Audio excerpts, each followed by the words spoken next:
Dans une interview sur le plateau de France 3 en 1992, le romancier Bret Easton Ellis déclarait qu'il était très en colère au moment de l'écriture d'American Psycho.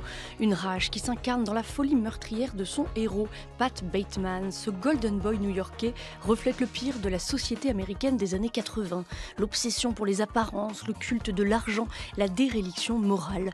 Ces pulsions sadiques nous racontent la violence d'une Amérique qui se décompose.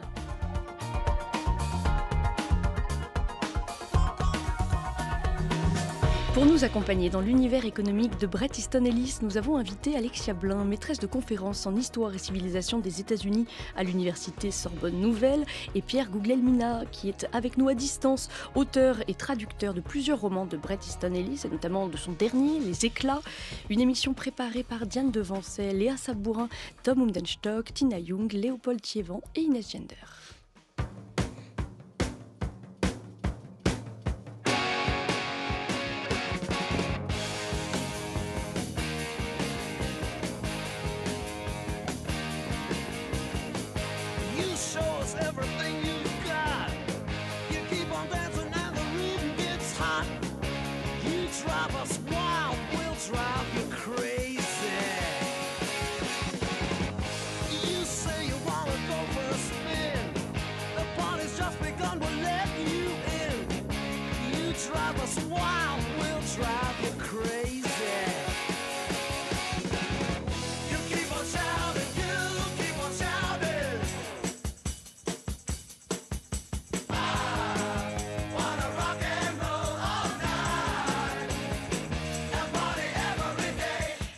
Bonjour Alexia Blin et Pierre Guglielmina. Bonjour.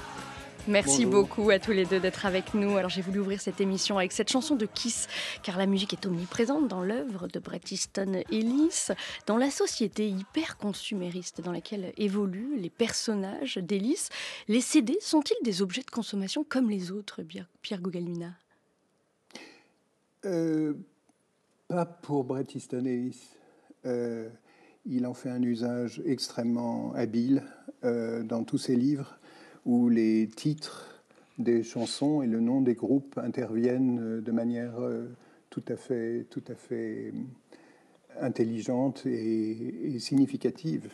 Voilà, il se sert de quelque chose qui est un objet de consommation et il le ranime pour en faire quelque chose de significatif et d'important pour la narration. Bret Easton Ellis qui a déclaré que le rock avait sauvé sa santé mentale. Est-ce que pour ces personnages, la musique peut être un antidote à la vacuité du monde, Alexia Blin ?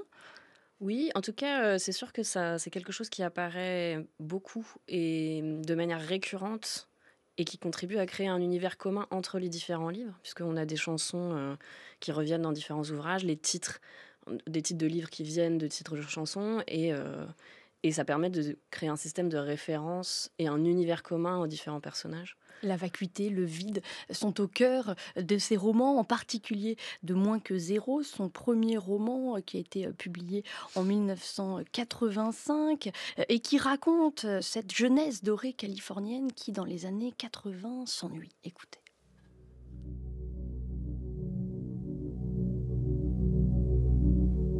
J'habite Mulholland. Comme j'appuie sur la touche qui commande l'ouverture de la grille, je regarde la vallée et le début d'un autre jour. Puis je roule doucement dans l'allée circulaire et gare ma voiture à côté de celle de ma mère, laquelle est garée à côté d'une Ferrari que je ne connais pas. Je reste assis sur mon siège pour écouter les dernières mesures d'une chanson quelconque. Puis je descends de voiture, marche vers la porte d'entrée, trouve ma clé et ouvre. Je monte jusqu'à ma chambre, entre, tourne le verrou, allume une cigarette, mets la télé, coupe le son. Puis je vais dans mon cabinet de toilette et prends le flacon de Valium que je cache toujours derrière une pile de chandail en cachemire. Je regarde quelques instants la petite pilule jaune au centre percé, décide que je n'en ai pas vraiment besoin et la remets dans le flacon. Je me déshabille en remarquant que le réveil digital posé sur ma table de nuit est le même que celui de Griffin. Je me dis que j'ai seulement quelques heures de sommeil devant moi, avant le déjeuner avec mon père. Je m'assure que mon réveil est bien mis et je m'allonge en rivant mes yeux à la télé, car j'ai entendu dire qu'il suffisait de regarder longtemps la télé pour pouvoir s'endormir. Le réveil sonne à 11h. La radio diffuse une chanson intitulée « Insémination artificielle » et j'attends qu'elle soit terminée pour ouvrir les yeux et me lever. Le soleil entre à flot dans ma chambre à travers les stores vénitiens, et quand je regarde le miroir, il me renvoie l'image d'un sourire dément, fêlé. Je vais dans mon cabinet de toilette, j'observe mon image et mon corps dans la glace, fais 1 ou 2 flexions, me demande si je devrais aller chez le coiffeur, décide que j'ai vraiment besoin d'une séance de bronzage. Pivote sur les talons et ouvre l'enveloppe, également cachée derrière les chandails. Je me prépare 2 lignes de coke achetées à RIP hier soir, les sniffe et me sens mieux. Je descends en Bermuda. Bien qu'il soit déjà 11h, je crois que tout le monde dort encore et je remarque que la porte de ma mère est fermée, sûrement à clé. Je sors, plonge dans la piscine, fais une 20aine de brasses rapides, sors de l'eau, m'essuie en entrant dans la cuisine. Prends une orange dans le réfrigérateur et l'épluche en remontant. Je mange l'orange avant d'aller sous la douche et m'aperçois que je n'ai pas le temps de faire mes haltères. Je rentre alors dans ma chambre, allume MTV en mettant le son très fort, me fais une autre ligne, puis monte dans la voiture pour aller retrouver mon père.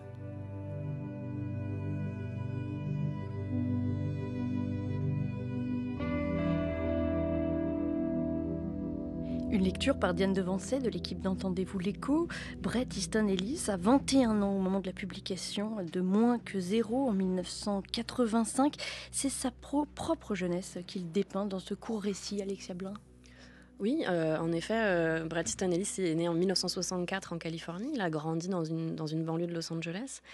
Et on retrouve dans plusieurs de ses romans la description de cette jeunesse qui est à la fois, il décrit comme idyllique, comme un moment de l'histoire des États-Unis où il y avait peu de menaces qui pesaient sur la population et sur le futur du pays, qui apparaissait comme plein de possibilités. Et en même temps, il y a cette insatisfaction, cette frustration de la jeunesse des années. Donc là, c'est plutôt les années 70 et début des années 80 qu'il décrit.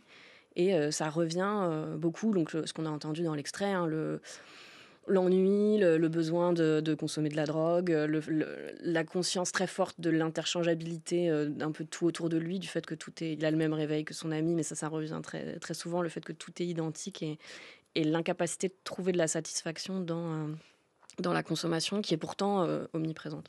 Oui, c'est vraiment une superficialité, un individualisme qui apparaissent dans ce roman et qui sont critiqués par Bret Easton Ellis. Quel rapport est-ce qu'il entretient avec cette jeunesse qui a été la sienne, Pierre Guglielmina? C'est un mélange justement de critique et de fascination. Je vais vous raconter ce qui m'est arrivé ce matin. Quand je me suis réveillé, je ne savais absolument pas ce que j'allais vous raconter. Il y a tellement de choses à dire. Et puis tout à coup, j'étais encore un peu endormi. Je me suis demandé quel était le titre de l'émission à laquelle j'allais participer. J'ai regardé, j'ai découvert « Entendez-vous l'écho ». C'est seulement à ce moment-là que j'ai su ce que j'allais vous dire.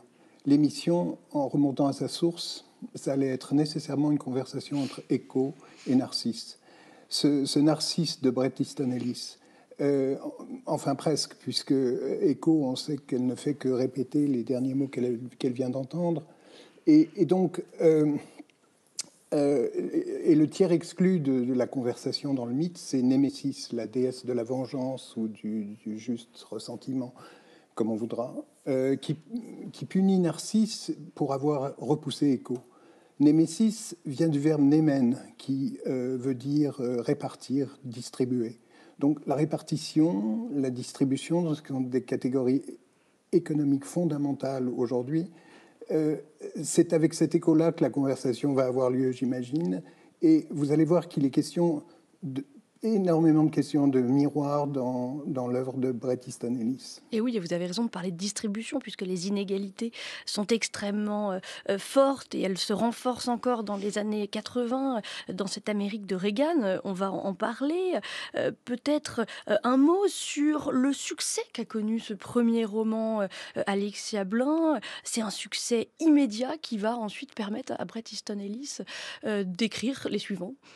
Oui, en effet, c'est un succès très, très important et inattendu, en tout cas tel qu'il le raconte lui. Donc, le livre paraît en 1985, c'est un best-seller immédiat et il va être propulsé. Donc, il est encore en train de faire ses études dans une petite université du Vermont et il est propulsé au sommet de la pyramide de la hiérarchie littéraire américaine, et il devient très vite une célébrité et très riche. Et en fait, ça, c'est intéressant parce que il en parle à plusieurs reprises, notamment le début de Lunar Park, qui est un roman qui paraît en 2005. Il revient, il fait un récit rétrospectif de sa carrière littéraire et il explique ce que ça a changé pour lui, voilà, de devenir une star du jour au lendemain et de devenir riche, et ce que ça a modifié dans son rapport à l'argent. Et en fait, je pense que c'est une des raisons pour lesquelles c'est intéressant de lire Bret Easton Ellis quand on s'intéresse à l'économie des États-Unis, c'est que lui-même se crée un personnage, il devient de plus en plus un personnage de ses livres, à travers la richesse et la célébrité qu'il a connue à la suite de la publication de son premier roman. Et son père, d'ailleurs, je crois, voulait qu'il étudie l'économie, mais lui préfère la littérature. Alors, c'est ce qu'il raconte, encore une fois, dans Lunar Park. C'est difficile de savoir ce qui est vrai ou pas, mais il raconte qu'effectivement, il a une relation très conflictuelle avec son père lorsqu'il est adolescent, et que son père le pousse à faire l'école de commerce de UCLA, une grande école de commerce. Il ajoute qu'il n'avait pas les notes, mais que son père avait les relations pour le faire rentrer. Et qu'un peu par défi, il décide d'aller dans une université où on enseigne les arts et la littérature, non pas sur la côte ouest, mais sur la côte est, et il ajoute une université où on n'enseignait pas l'économie. Et donc, il y a l'idée qu'il va se détourner de l'économie. Et pourtant, c'est là qu'il va écrire son roman, et pourtant, c'est là qu'il va devenir riche, et prendre en quelque sorte sa revanche sur son père. Et il situe ce roman dans un moment économique particulier qu'on va détailler. Justement, est-ce qu'il faut aussi voir cela comme une émancipation, le fait qu'il décide, après Moins que zéro, après Les lois de l'attraction, de situer donc son troisième roman, American Psycho, à New York, plutôt qu'en Californie, Alexia Blin? Alors, je ne sais pas si c'est une émancipation. En fait, ça décrit lui-même, à ce moment-là, vit sur la côte Est et passe du temps, vit à New York quand même une partie du temps, il me semble. Et donc, c'est en fait en partie son mode de vie, même si il n'est pas Patrick Bateman, il n'a pas été trader, ni travaillé dans la finance. Mais le mode de vie de consommation ostentatoire, très luxueuse dans le New York des années 80, il l'a connu de première main.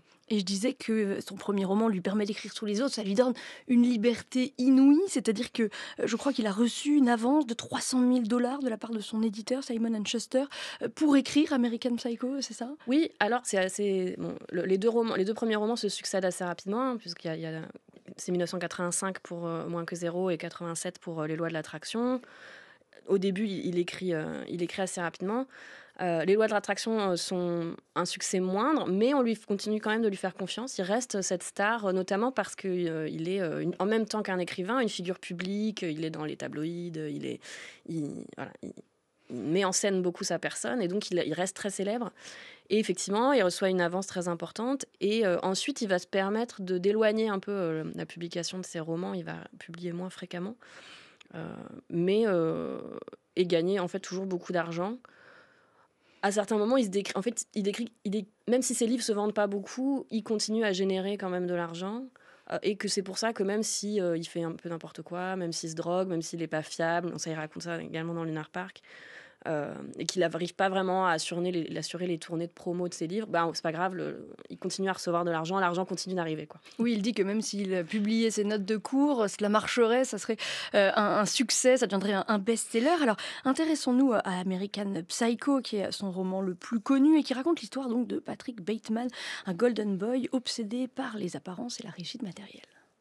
J'habite au 11e étage de la tour American Gardens, sur la 81e rue Ouest.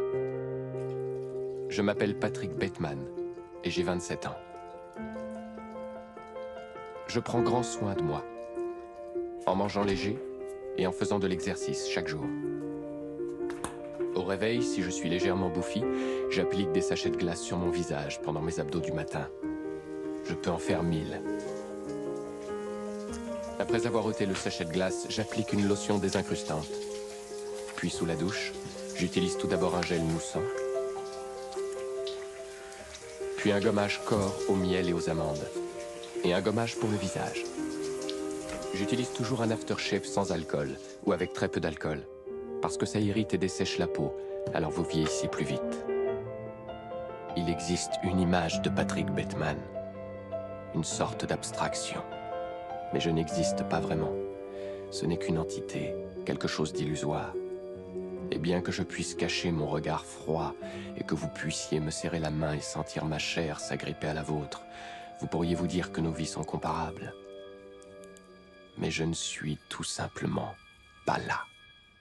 Un extrait d'American Psycho, le film de Mary Harron, réalisé en 2000 avec Christian Bale dans le rôle de Patrick Bateman, Jared Leto et Willem Dafoe. Ce que traduit ce roman, c'est d'abord le triomphe de l'argent à l'ère du reaganisme, Alexia Blanc. Oui, ça décrit une période particulière dans l'histoire économique des États-Unis, donc qui est le tournant des années 80. Donc le roman est publié en 1991, mais il se situe dans la fin des années 1980. Et il n'arrête pas de mentionner... Enfin, Reagan est mentionné plusieurs fois dans l'ouvrage, et lui-même, quand il parle du livre, il estime qu'il a voulu décrire à la fois dans Moins que zéro et dans American Psycho les années Reagan.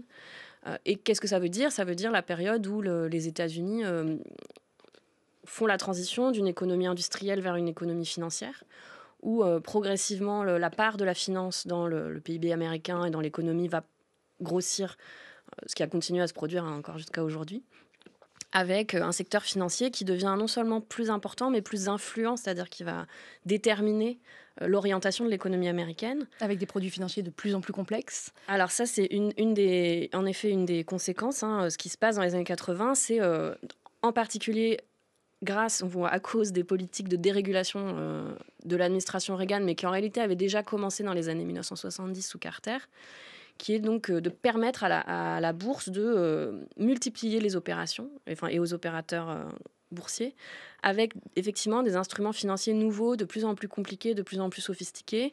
Par exemple, ce qu'on appelle des produits dérivés, où on va mettre des options sur des futurs achats d'options, où on va avoir des mécanismes d'assurance sur des opérations financières qui ne se sont pas encore déroulées. Et les banques se livrent à des opérations de plus en plus risquées dans ces années 1980 et de moins en moins encadrées. En fait, les régulateurs qu'on a désarmés, en fait, c'est ce qui se passe sous l'administration Reagan en particulier, sont de moins en moins à même de toute façon de contrôler ce qui se passe. Et donc ça, c'est des problèmes qui vont apparaître un peu plus tard, en fait, avec les scandales financiers des années 2000 et 2010. On en a moins conscience dans les années 80 et 90, même s'il y a des cracks boursiers assez fréquents.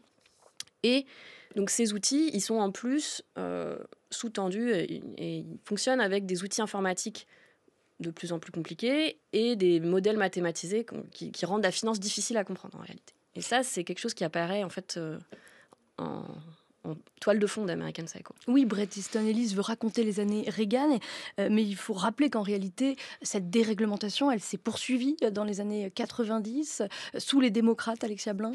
Ah oui, ça s'arrête. C'est pas quelque chose qui est spécifique aux administrations républicaines. Donc, je l'ai dit, ça commence sous Carter dans les années 70, qui était un démocrate, et ça continue effectivement tambour battant sous l'administration Clinton dans les années 90.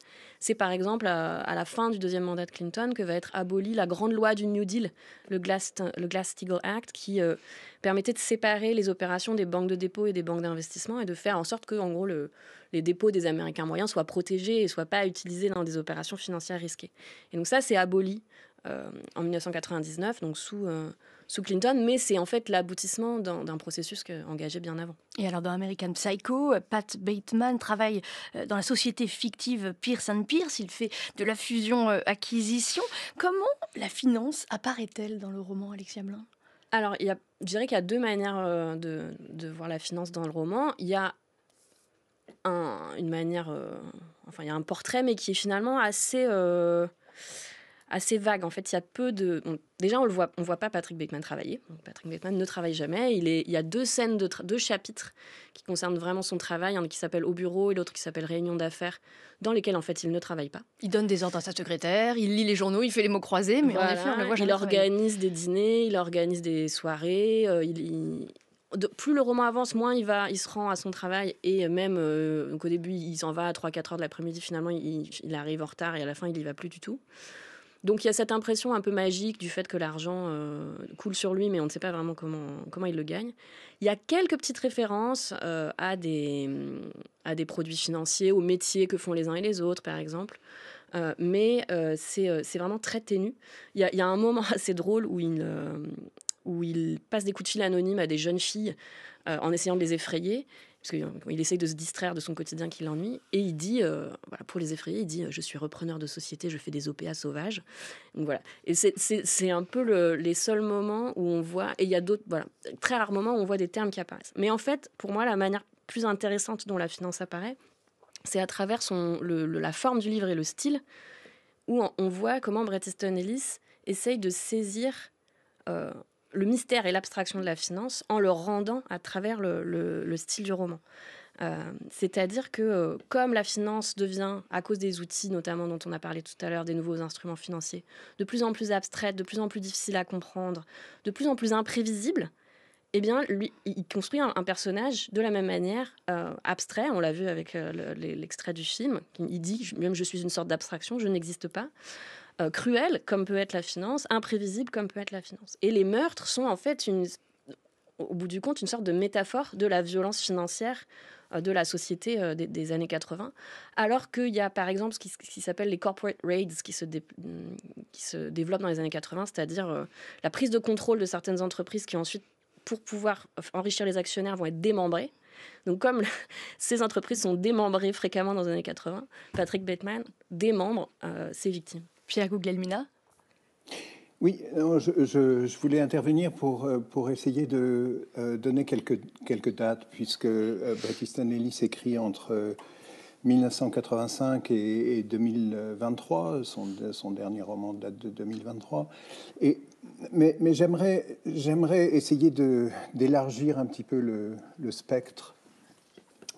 À la date de 1941, c'est la date à laquelle Jack Kerouac écrit un petit texte. Il a 19 ans.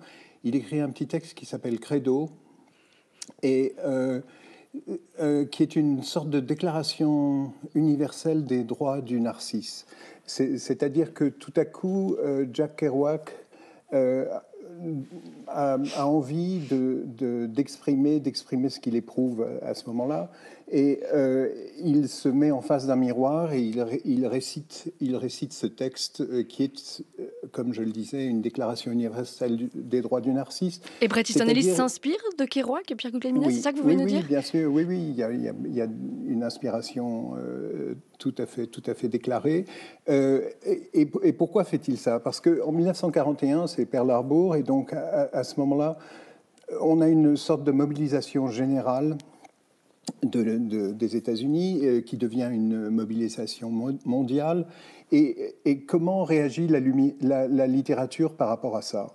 C'est-à-dire que par rapport à cette mobilisation générale d'une société entière et d'un monde entier, la seule réponse, en quelque sorte, que la littérature trouve à ce moment-là, c'est précisément de se replier sur une position narcissique, c'est-à-dire où on s'observe, qui est une expression à la fois poétique et imaginaire, qui incarne le refus de cette société industrielle et financière. Et donc c'est le cas dans les années 80. Les personnages de Bret Easton Ellis se replient sur eux-mêmes face à la violence de la société. Bien sûr. Le personnage d'Ellis, moi je crois que l'argent pour Ellis n'a aucune importance. D'abord parce qu'il était riche quand il était enfant. Son père était un promoteur immobilier qui avait beaucoup de succès.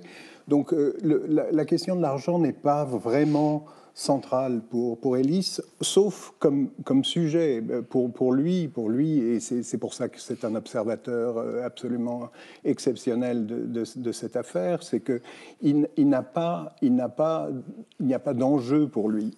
Et c'est pour ça qu'il a cette position extrêmement lucide sur cette question, sur cette affaire d'argent et de puissance économique.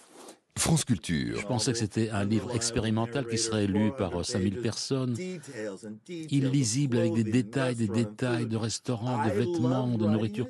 J'ai aimé l'écrire, mais je l'ai considéré comme étant un livre pour un public très très restreint. Et c'est le livre qui s'est vendu le plus de tous mes romans. Entendez-vous l'écho ? Et c'est celui pour lequel je suis plus célèbre. Un écrivain ne sait jamais ce qui se passe. Un écrivain ne sait pas quel est son meilleur livre. Tiffaine de Rocchigny. Nous continuons à explorer l'économie selon Bret Easton Ellis avec Alexia Blin et Pierre Guglielmina. Alors, Pat Bateman, héros d'American Psycho, est un archétype des yuppies, ces young urban professionals.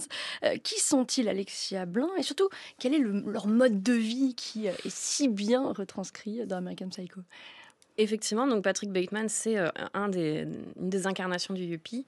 Donc ce terme, il apparaît dans les années 1980, en fait. C'est vraiment un condensé. Il apparaît et il représente, il disparaît assez vite ensuite. Et ça désigne donc ces jeunes urbains riches, blancs, éduqués, qui vivent non seulement ils sont urbains, mais ils vivent dans des grandes villes, qui travaillent généralement dans le secteur des services, en particulier dans la finance et dans l'immobilier, et qui ont un mode de vie luxueux et une consommation ostentatoire, qui prennent très soin de leur physique, comme on a pu entendre avec l'extrait d'American Psycho. C'est l'extrait du film, et c'est très présent dans le livre également. Il passe beaucoup de temps au salon de massage, à faire du sport, et à plusieurs reprises dans le roman, il explique à quel point le fait que son corps soit bien entretenu, c'est une expression de son statut social.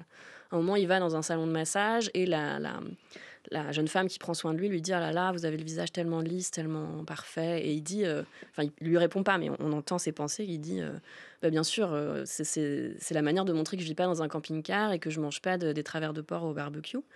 Et on a vraiment cette idée-là. Donc l'apparence physique qui traduit le statut social. Et donc, ce terme, il est très en vogue début des années 80. Je crois que c'est en 1984 que le magazine Newsweek déclare que c'est l'année des Yuppies. Et il devient en fait assez vite négatif. Ça devient stigmatisant, en particulier dans le contexte de la transformation des villes. Ils deviennent associés à la gentrification et au fait que les villes chassent les pauvres. Et dans le roman, on voit en fait ce changement de sens.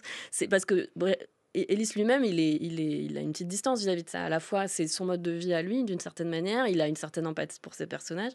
Et en même temps, il les tourne quand même en ridicule. C'est ça, ils sont caricaturés quand ils échangent des cartes de visite, qu'ils les comparent pendant des heures. Il y a cette obsession pour la façon de se vêtir, pour les costumes, pour la haute couture. C'est un mode de vie et un univers tel que le décrit Bret Easton Ellis, où on peut avoir une crise de nerfs parce qu'on n'a pas obtenu une réservation dans un restaurant, Alexia Blin. Tout à fait, ça c'est quelque chose qui est très présent à la fois dans American Psycho et dans d'autres romans.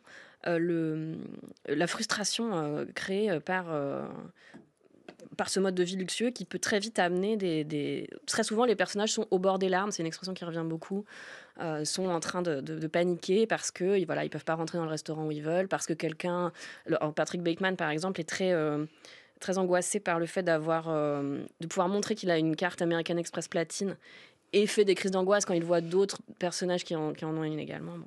Et ça, cette fascination pour le yuppie à la fois positive et négative, on la voit aussi à travers la figure de Trump, qui, donc Donald Trump, dans les années 80, et pas du tout le personnage qu'on connaît aujourd'hui, mais était cet homme d'affaires à succès, un peu de mauvais goût, voilà, mais quand même qui représentait ce yuppie. C'est l'idole de Patrick Bateman. C'est l'idole de Patrick Bateman. Il est mentionné, lui, ou les membres de sa famille, ou la tour Trump, une 40aine de fois dans le roman. Et c'est une obsession qui est un peu tournée en ridicule. C'est-à-dire que les personnages n'arrêtent pas de dire à Patrick Bateman « Mais enfin, c'est ridicule cette obsession pour Trump. Ah, j'ai vu ton héros dans la rue, alors il est très jaloux. Il a qu'une envie, c'est de se faire inviter au Nouvel An chez Trump. » Bon, ça revient beaucoup. Sachant que Trump, c'est peut-être un peu la figure du père, puisqu'il travaille dans l'immobilier. Ouais, il y a peut-être ça. Et il parle même du livre de Trump que Trump a publié en 1987, un des livres qu'il a rendu célèbre, qui s'appelle L'Art des affaires, donc The Art of the Deal. Et donc, il est mentionné dans le livre en disant qu'il l'a lu, qu'il a trouvé ça intéressant. Et je crois que dans White, mais Pierre Guglielmina, qui a traduit le livre, saura sûrement mieux le dire, il revient sur le rapport de Trump et de Patrick Bateman, en s'imaginant ce que Bateman aurait pu devenir aujourd'hui, avec en sous-texte l'idée qu'il aurait pu devenir comme Trump, peut-être président des États-Unis. Pierre Guglielmina. Je crois qu'on perd de vue le fait que The American Psycho est à la fois un trader, mais aussi un serial killer. C'est un aspect très important du roman, c'est-à-dire c'est ce vacillement, cette oscillation du personnage entre une figure socialement acceptable du trader et puis cette position absolument abjecte du tueur en série. Donc c'est cet aspect-là qui est très important et qui, à mon sens, est la clé du livre et qu'il faudrait quand même peut-être pas oublier. Bien sûr, et je vous propose justement d'écouter un extrait du roman American Psycho.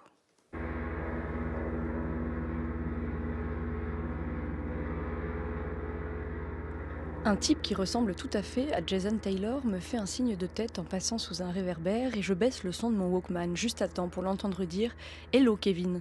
Et sans m'arrêter, je me retourne sur l'homme qui ressemble à Taylor et manque de trébucher sur une clocharde allongée sur le sol, vautrée sur le seuil d'un restaurant abandonné.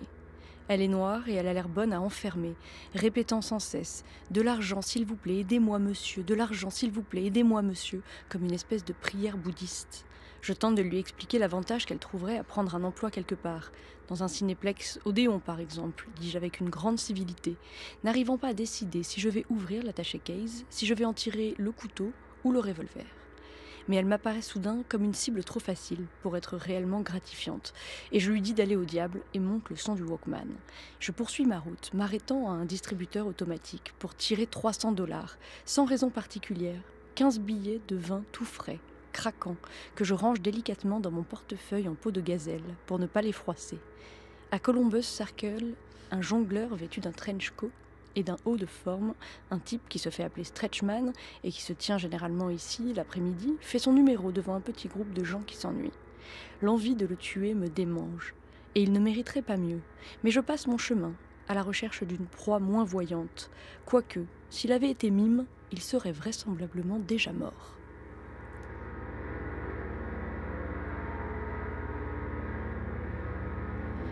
Voilà l'apparence de gendre idéal de Bateman, cache en réalité un psychopathe qui prend plaisir à torturer des femmes et des SDF. Bateman et ses amis croisent en effet très régulièrement des sans-abri dans American Psycho, parce que les années 80, Alexia Blin, c'est une époque où sévit une crise du logement à New York et puis aussi l'épidémie de crack. Oui, effectivement, ça c'est une des parties réalistes, en quelque sorte, d'American Psycho, c'est l'omniprésence des sans-abri dès le tout début du roman dans le paysage urbain. Et en fait, effectivement, les années 80 sont une décennie où il y a une crise des sans-abri à New York qui sont extrêmement visibles dans l'espace de la ville. Et en particulier en raison donc, de la hausse des prix du logement, du fait que les familles n'arrivent plus. Donc, c'est-à-dire également des sans-abri qui ne sont pas que des fous et des drogués, parce qu'il y a cette épidémie de crack en effet, mais aussi juste des familles qui n'arrivent plus à se loger dans la ville de New York, qui est en grande transformation, avec les classes ouvrières qui sont vraiment chassées de la ville. Et dans le roman, donc Bateman voit ces sans-abri. Alors au début, il les compte. Ensuite, il y a tout un passage du livre où il les humilie. Il y a une violence symbolique très forte vis-à-vis des sans-abri, où il va agiter des billets sous leur nez, où il va leur demander s'ils prennent la carte American Express, leur expliquer qu'il faudrait qu'ils trouvent un travail, qu'ils doivent s'intégrer. Et puis ensuite, on passe effectivement à la violence physique, puisque une partie de ces sans-abri sont assassinés de manière très violente. Et là, on revient, je pense, à la violence physique aussi comme métaphore de la violence économique, c'est-à-dire le poids de cette économie financière qui grandit et qui écrase, y compris jusqu'à les tuer, une partie de la population américaine. Oui, ce sont des scènes de meurtre et de torture qui sont particulièrement insoutenables. Les actes sadiques de Bateman sont décrits de façon clinique. Pourquoi cela, selon vous, Pierre Guglielmina? Parce que, comme le dit Alexia Blin, ça traduit la violence économique, sociale qui caractérise cette Amérique des années 80? Non, je crois que c'est à mettre sur le compte de l'humour, très noir de Bret Easton Ellis. Ce qu'il essaye de mettre en lumière, c'est à la fois l'imposture et la corruption généralisée de la société décrite dans le roman. Et qui ne seront jamais considérés comme tels. C'est ça qui est extraordinaire, c'est que en dépit des efforts et des exagérations qu'il peut commettre avec ce personnage, alors que les viols, les meurtres qui sont décrits dans le même roman seront, eux, imputés à Ellis, qui fera l'objet d'une campagne à la fois de dénigrement et de menaces absolument phénoménales. Oui, il a reçu des menaces de mort, en effet. Mais alors, est-ce que vous considérez, Pierre Guglielmina, que Patrick Bateman est un alter ego de Bret Easton Ellis? Bien sûr. il le dit à l'époque, Patrick Bateman, c'est moi. Il reprend la formule de Flaubert avec Madame Bovary, et il dit Patrick Bateman, c'est moi. Et c'est pas pour rien d'ailleurs qu'il reprend la formule de Flaubert. Je crois qu'il admire énormément les romanciers, Bien réalistes, sûr, naturalistes. C'est un très très grand lecteur. Ellis est un alter ego de Andy Warhol. C'est quelqu'un qui a énormément appris de Andy Warhol et qui donc, en apparence, est d'une neutralité et d'une comment dire, impossible à définir. Oui. Mais il a des lectures absolument extraordinaires. C'est quelqu'un qui lit sans arrêt. Il y a une scène dans Glamorama extraordinaire où on découvre dans un perdu au fond d'un sac Hermès un exemplaire des commentaires sur la société du spectacle de Guy Debord. Oui, donc ça c'est l'ironie de Bret Easton Ellis. C'est une ironie extrêmement mordante. Et c'est l'essentiel de son travail d'écrivain. Oui, cette ironie peut-être. Je voudrais qu'on insiste là-dessus. C'est important. Justement, j'allais demander à Alexia Blin l'importance, la place qu'a cette ironie dans l'œuvre de Bret Easton Ellis. Oui, alors c'est sûr qu'il y a beaucoup d'humour et en fait c'est effectivement des romans qui peuvent être difficiles à lire à cause de la violence très forte. Moi-même, là, pour les jours précédant l'émission, j'en ai relu plusieurs. C'est parfois un petit peu intense quand on en lit plusieurs d'affilée. Mais en même temps, c'est aussi très drôle. Il y a aussi effectivement des prises de distance de sa part. Voilà, on va avoir, comme on parlait tout à l'heure, des personnages qui partent... qui tombent en lambeaux parce qu'ils ne peuvent pas accéder au type de consommation qu'ils veulent.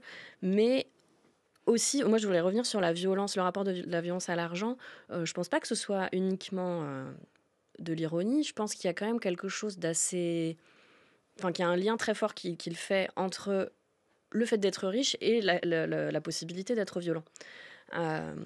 Jusqu'à tuer des gens. En fait, c'est pas, donc, il y a cette violence métaphorique, mais il y a aussi le fait que l'argent permet tout. Donc ça rejoint un peu ce que disait Pierre Guglielmina, le fait que il dénonce la corruption des classes supérieures avec l'idée que l'argent peut tout permettre.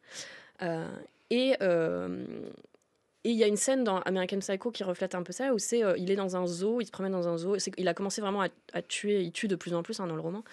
Et il tue un peu tout le monde et n'importe qui. Et là, il se promène au zoo et il voit un petit panneau où il y a marqué « L'argent peut tuer. Attention, il ne faut pas jeter de pièces de monnaie aux phoques. » Alors bien sûr, qu'est-ce qu'il fait ? Il jette des pièces de monnaie aux phoques. Et ensuite, il va tuer un petit garçon qui se promène au zoo et il lui tranche la gorge.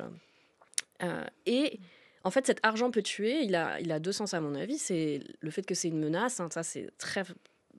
très très présent dans les différents romans de Bret Easton Ellis, le fait que l'argent c'est menaçant, qu'on ne sait pas à quoi ça peut mener. Mais ça offre aussi une licence. Voilà, exactement. Et l'argent peut tuer. Et en fait, il tue cet enfant vraiment devant tout le monde. Et en plus, il va encore plus loin dans la provocation, puisqu'il se permet de prétendre qu'il est médecin en disant « Poussez-vous, je suis médecin », de prendre l'enfant dans ses bras et de regarder la mère désespérée.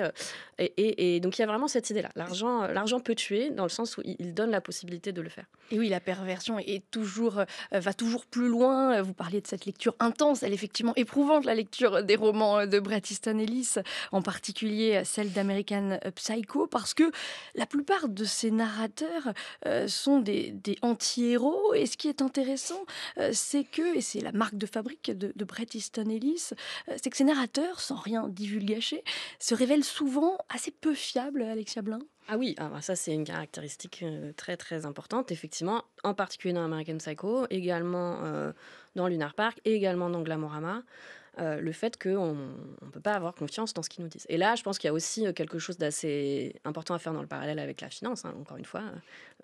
C'est quelque chose d'imprévisible. Cet aspect mystérieux, magique de la finance. Qui peut nous mentir, quoi. Pierre Guglielmina ? Oui, sur ce sujet, il y a une phrase extraordinaire de American Psycho qui est la suivante. Le livre était digne de confiance et je ne l'étais pas. Oui, tout est dit. Tout est dit, exactement. Une citation est placée en exergue du roman American Psycho. « And the thing fell apart, nobody paid much attention. » Une chose s'effondra, personne n'y fit vraiment attention. C'est un extrait d'une chanson des Talking Heads, « Nothing but flowers ».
something for dinner. You got it, you got it. There was a shopping mall, now it's all covered with flowers. You got it, you got it. If this is paradise, I wish I had a lawnmower. You got it, you got it.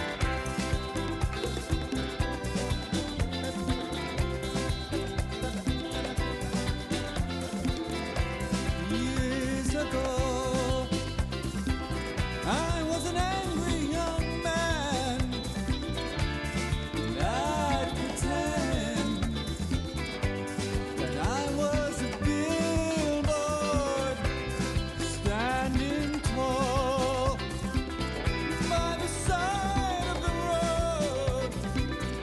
I fell in love with the beautiful highway.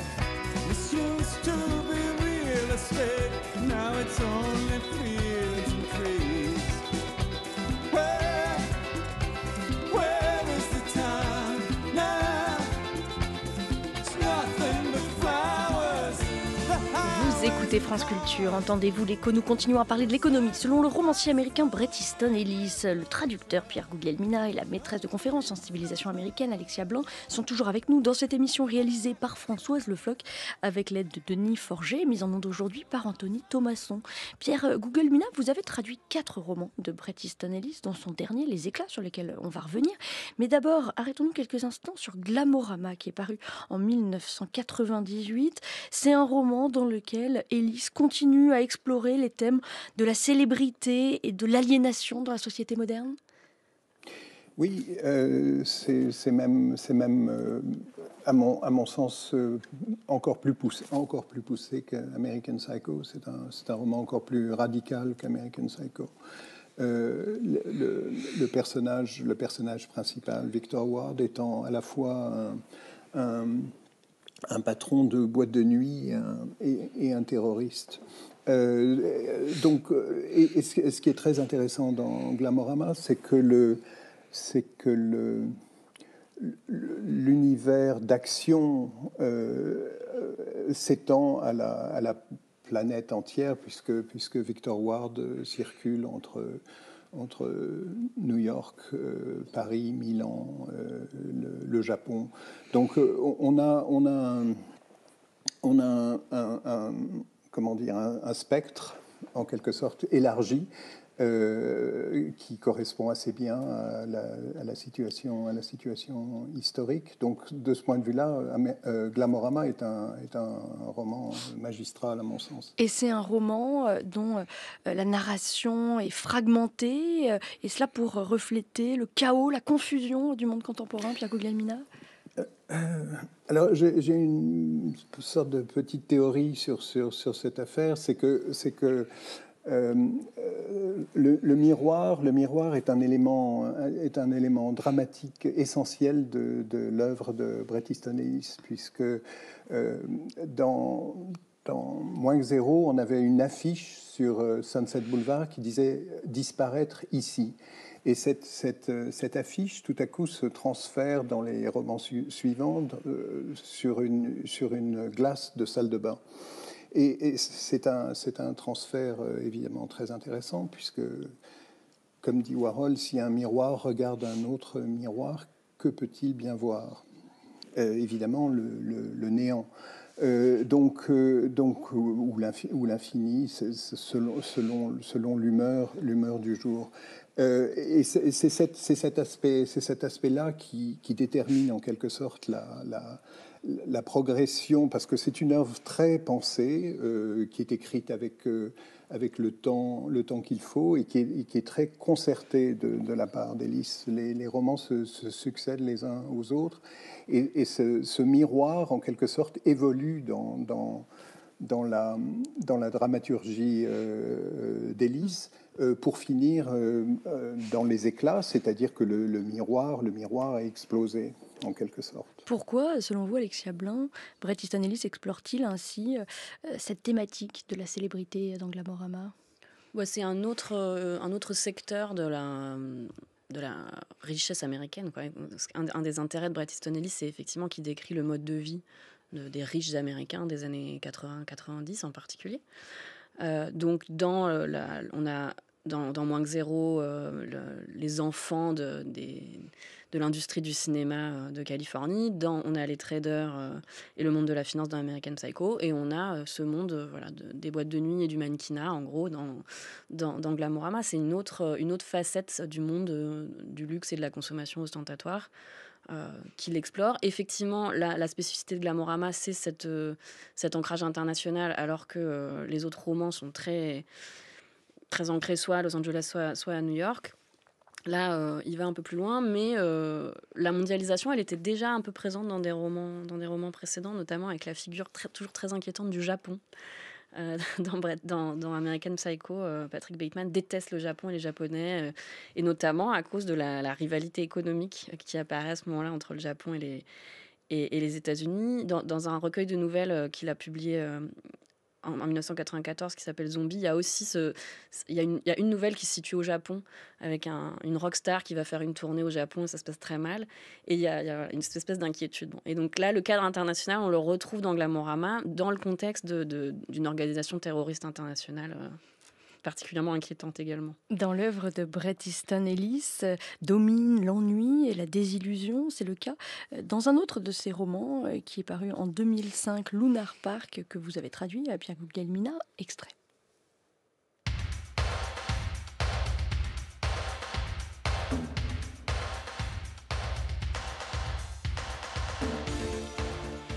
L'aventurier sexuel, beau et vif, avait été remplacé par un ringard approchant la quarantaine, dévoué à ma femme comme un esclave. C'était le résultat inévitable d'un vieillissement précoce et de l'ennui et du fait d'avoir une belle femme. Après avoir dit au revoir aux enfants, Robbie était vautré devant l'écran plasma géant et nous a à peine remarqué, tandis que Sarah étudiait le profil d'une œuvre de Sa Majesté des Mouches. Jane et moi nous sommes retrouvés dans les Elsinore Lane, et pendant notre bref trajet, elle m'a patiemment rappelé qui était qui et ce que chacun faisait, puisque je semblais toujours oublier, ce qui, dans ce cercle d'amis, ne se faisait pas. Mitchell appartenait comme par hasard à la communauté des banquiers d'affaires, tandis que Mark Huntington faisait construire des terrains de golf. Un petit groupe de bons pères de famille, tout simplement, vivant dans l'atmosphère douce et rêvée de la richesse que nous avions tous créée, en compagnie de nos épouses, d'une beauté générique, essayant d'assurer la parfaite ascension de nos enfants dans le monde.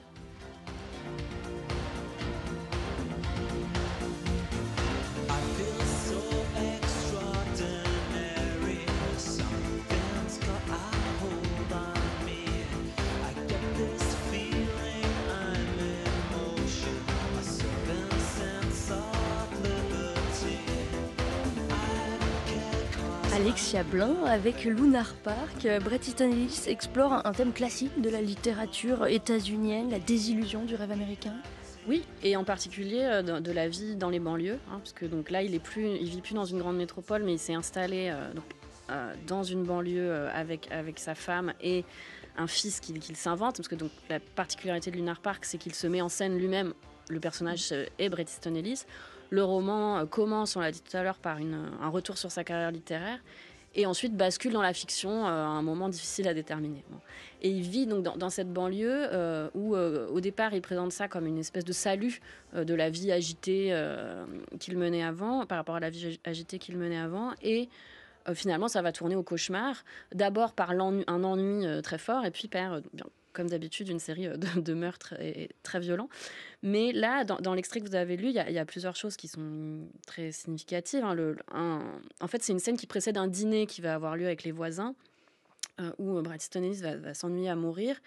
Et il a un regard donc, très critique sur cette vie très conformiste. Il parle de la beauté générique des femmes, du fait que...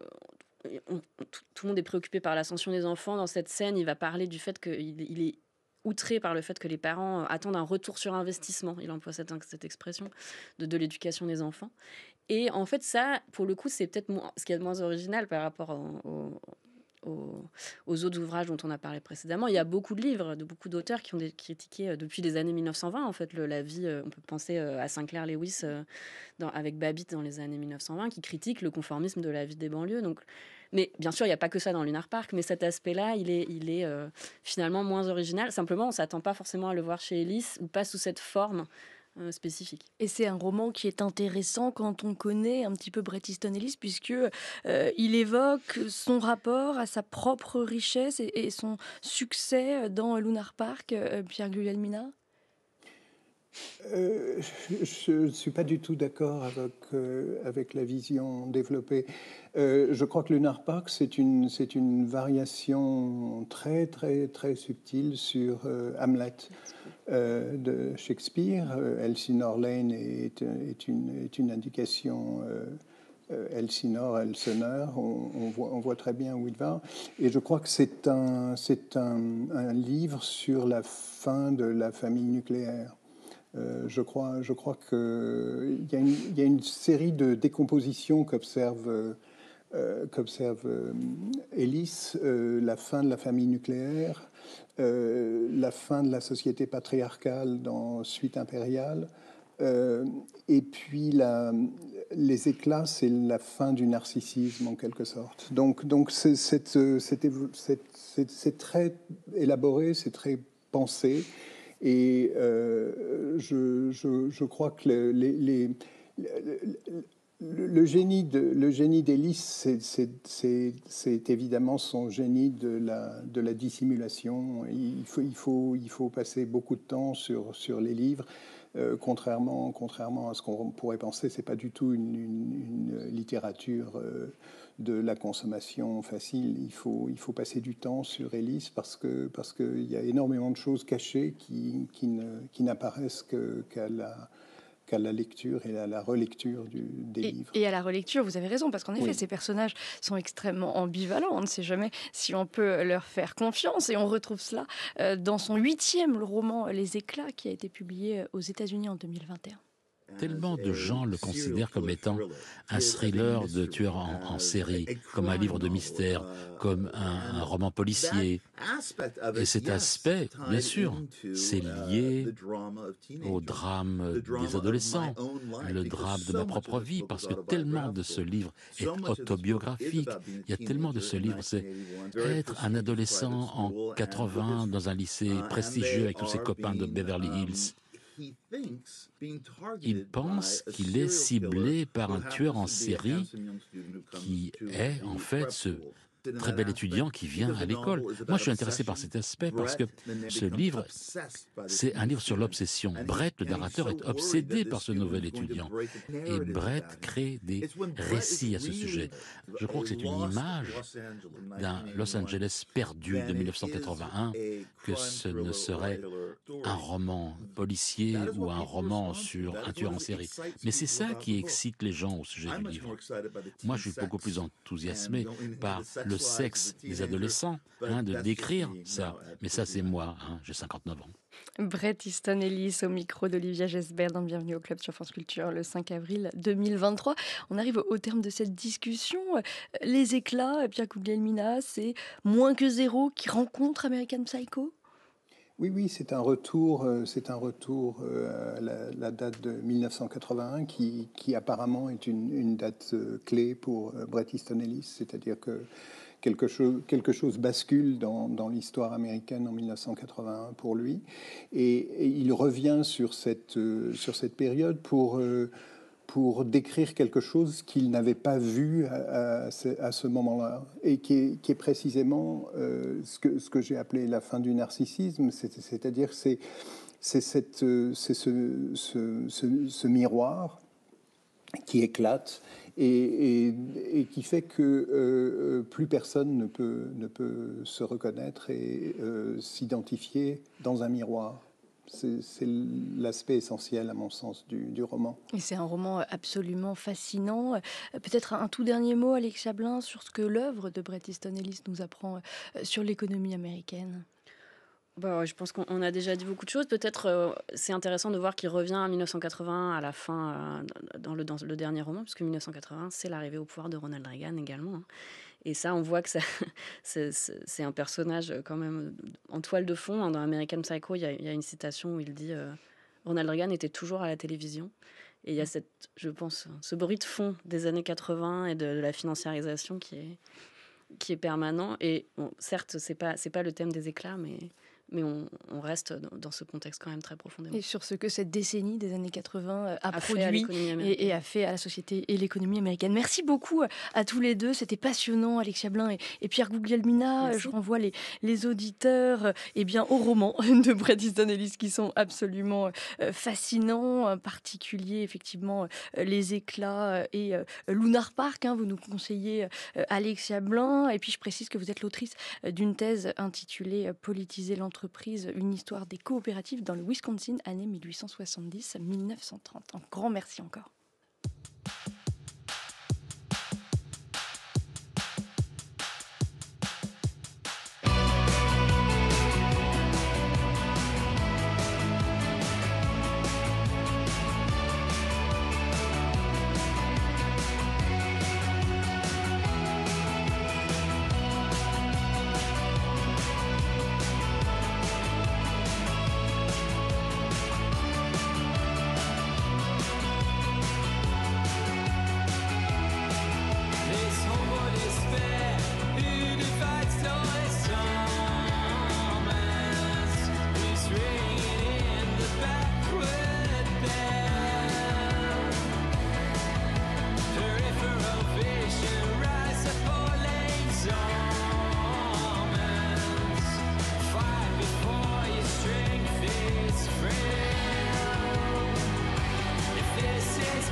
C'est la fin d'Entendez-vous l'écho. Un grand merci à tous d'avoir été avec nous. Comme chaque jour, on se quitte avec une découverte musicale. Aujourd'hui, c'est Monaco, le nouveau titre du groupe britannique Ride. Demain, Aliette Tovin recevra Guillaume Allègre pour son essai Comment verser de l'argent aux pauvres, dépasser les dilemmes de la justice sociale, paru aux presses universitaires de France. Puis elle reviendra sur la vulnérabilité des cargos et la menace que cette fragilité fait peser sur le commerce international, avec Isabelle Méjean et Antoine Frémont. D'ici là, vous pouvez retrouver toutes nos émissions sur notre site franceculture.fr et sur l'appli Radio France. On vous attend également sur X, sur le compte d'Entendez-vous l'écho, et en vidéo sur YouTube.